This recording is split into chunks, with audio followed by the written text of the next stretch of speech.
Dr. Trimble, this is something that we do all the time in our writing classes, in our literature classes, argumentative writing. So there always are arguments to deal with. And what we teach as teachers is that a good argument is the one that brings in the counter argument. Without a counter argument, an argument would not even be strong enough to be put in writing or in speech also. Hegel's thesis, antithesis, thesis synthesis. And antithesis. That's right. So as a teacher, our job is not just to know that what is academic freedom, but also to train our students to know what is academic freedom. So sometimes in class we have students who are, very enthusiastic about their points, and even if it's not the teacher, it's sometimes the students who would come with very, strong points, and that student would not focus upon antithesis, the counter argument. So what I start doing is that I start putting questions to that student or that group of students, and I start contending that point. And I keep on saying, this is not what I believe in, but I'm just trying to help you see the other way around, the other thing, the other argument. I think this is really very helpful, especially when you are teaching argumentative writing or argumentative speech. So this will train the students also, and this will help you also as a teacher see what is academic freedom, what is the limit, and to what limit you need to push your argument. Thank you. Is there something on the laptop that needs to be changed? No, I was clear. Thank you. So one of the standard justifications for the tenure system is that tenured faculty feel that they have protection because once they're tenured, they can't be fired for other things. And so we don't have tenure here. I'm curious, do you feel that you still have the same, do you feel like you have the protection you need to say controversial things, to engage in the research that you need to do, to pursue the sort of things that you need to pursue as an academician? Is it on? Okay. Thank you. So I'm going to reiterate what Dr. Fatma just said. I believe security comes from one place, and if it's not there, you're not going to get it from tenure, and that comes from within. If you have security within yourself, and if you have that strength in your belief and what you want to talk about, of course, then that's there. And whether you're a tenure or not tenure, I don't think that matters. Second thing is that, of course, as Dr. Fatma has already mentioned, that in literature and in university, we're supposed to have argument, and sometimes heated argument, but always in the very first class, I make sure my students know that respect is the core value that we all are going to follow. And after that, being respectful, you can have controversial arguments, you can have different opinions and views, and university should provide that space. And tenure or no tenure, if I'm going to lose my job, I'm going to lose my job. I really don't care.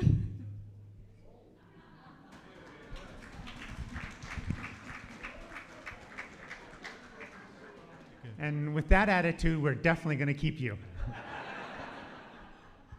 So we believed in our group that this question needs to be restructured in a way that there should be institutional support unequivocally, and we should be backed up.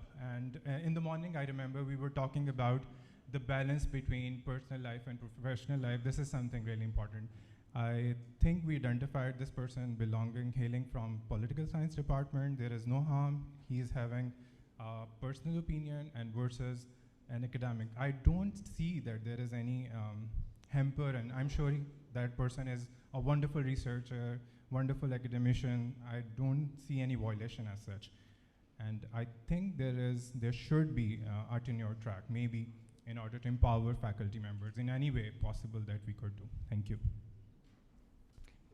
Let me just be clear, we're probably not going to pursue a tenure track here at FC. So that's not sort of the conversation we're having, whether we're going to implement a tenure track. We're going to stick with what we've been doing from this time. But NETSI is curious. They do want to know, do you as faculty feel like you are protected in the way that you need the protection? So, yes. I do guess there are certain things which we need to take and think about. Normally, we don't believe that things can escalate at that point. But in our personal opinions, anybody would blame us as this is person from FC and he has said that. So eventually it will turn out to be bad for me. As Ms. Subha was saying, that it's not just my personal opinion as well. It's sometimes afraid of job can be different for anyone else. If I have a very good background, I might not be afraid of anything. But my background is different. Like I was against writing a lot about military establishment when I was very young. And I also wrote that when I was a part of FC. But my mother was a government servant and she got a call from someone and they asked her to ask Amar to stop it. Mm-hmm. So, and I had to because it could escalate in my job as a career as well. So I do believe that there are certain cases which have happened over time and I might have lost my job because of that as well. So it's not just that it's FC or anyone, it can be anywhere, any institution, anywhere which you can lose to certain aspect. So your personal opinions can come out as very strong for certain areas. One more comment. There is a way to present dissent, especially when there are controversial topics, using statements like anti-democratic forces or blaming political parties. That is not a very smart way to dissent.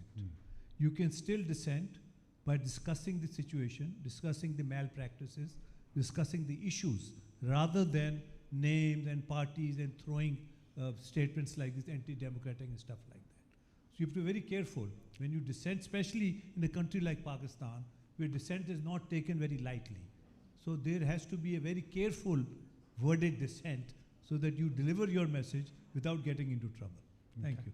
Good. Thanks for the comments. Let's go on to scenario number 3. At National University Gujranwala, NUG, Dr. Omar Eshk, an associate professor of environmental sciences, wishes to pursue research on pollution and public health. He has data that suggests a troubling correlation between emissions from local factories and respiratory disease clusters in surrounding communities. Notably, several pollution factories belonging to Texacorp, a major industrial conglomerate that funds NUG's engineering department and sits on the university's board of trustees. During a routine meeting about departmental research priorities, the dean expresses gratitude to Texacorp's continued generosity that has allowed the department to retain 3 lab assistants. Dr. Eshk now faces uncertainty, though NUG's academic freedom statement guarantees his right to pursue independent research. He questions whether his proposed study will be approved by the dean's office. The project is scientifically robust and socially relevant, but its findings will highlight Texacorp's in a negative light. Should he push the boundaries for his research? Compounding his hesitation is an upcoming postdoctoral application. A strong recommendation from the university leadership could make or break his career prospects. He asks himself, is this the hill to die on? Dun, dun, dun, dun. Okay, please discuss it, and we'll be back in 5 minutes.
not while I'm These have been monitoring the group. yeah, these are some of the things that, you know, I love that stupid woman that way heavy on my heart, you know. I really tried very hard. Okay, 30 seconds, 30 seconds.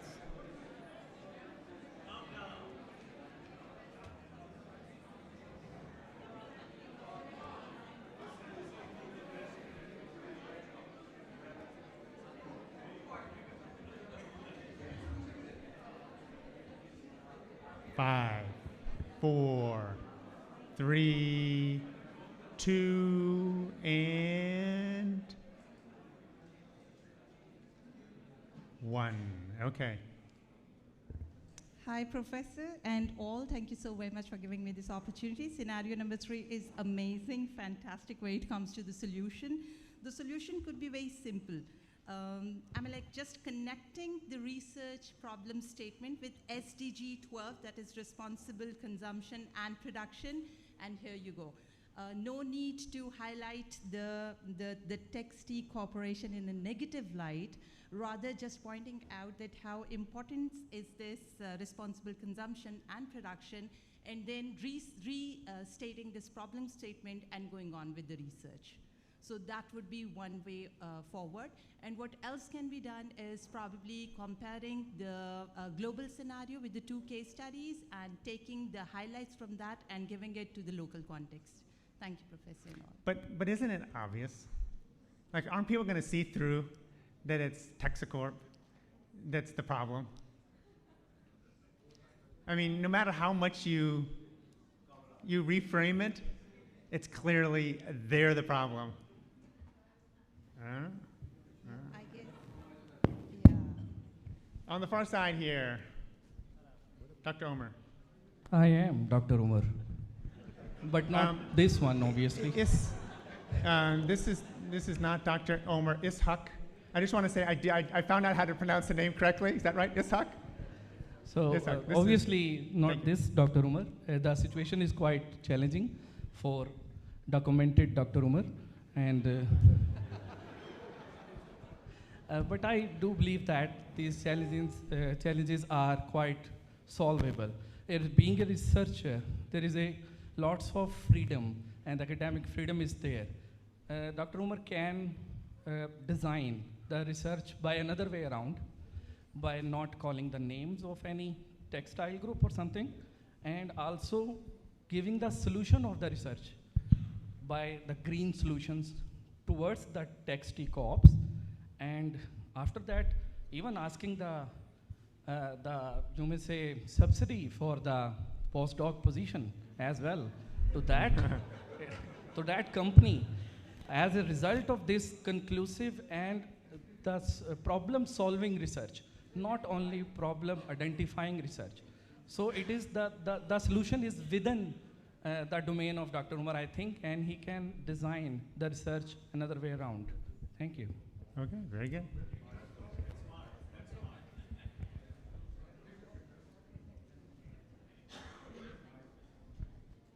Oh, sorry, Bob, I took the mic away from you. No, please. I think I really like those diplomatic responses, but when it comes to research should be done independently. If I read this quarterly, it started off with no specification of specific organization. It was very broad. It just happened that this organization popped out as one of the culprits. So, I mean, irrespective, as a researcher, that's my responsibility to do ethical research.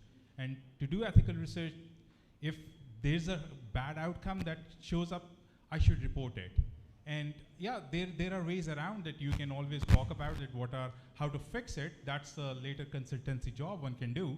But prior to that, research should be more independent. And one should not really care about the postdoctoral opportunities. There are so many out there. That's good. Thank you. I'm going to draw the conversation to a close here. This has been some great feedback. There are 2 additional scenarios that are for departmental homework that you can, at departmental meetings, have a conversation about these things. I wanted to just conclude this moment about academic freedom with two things. I really want you to take away, one of the messages from me is that we have this statement of, can I just have a moment of quiet? Yes, thank you. Wow, thank you so much. And we have this statement because I want you to know that we as an institution value academic freedom. We value you as researchers and teachers and as community members, that you need to know that you're protected. There's limits to that.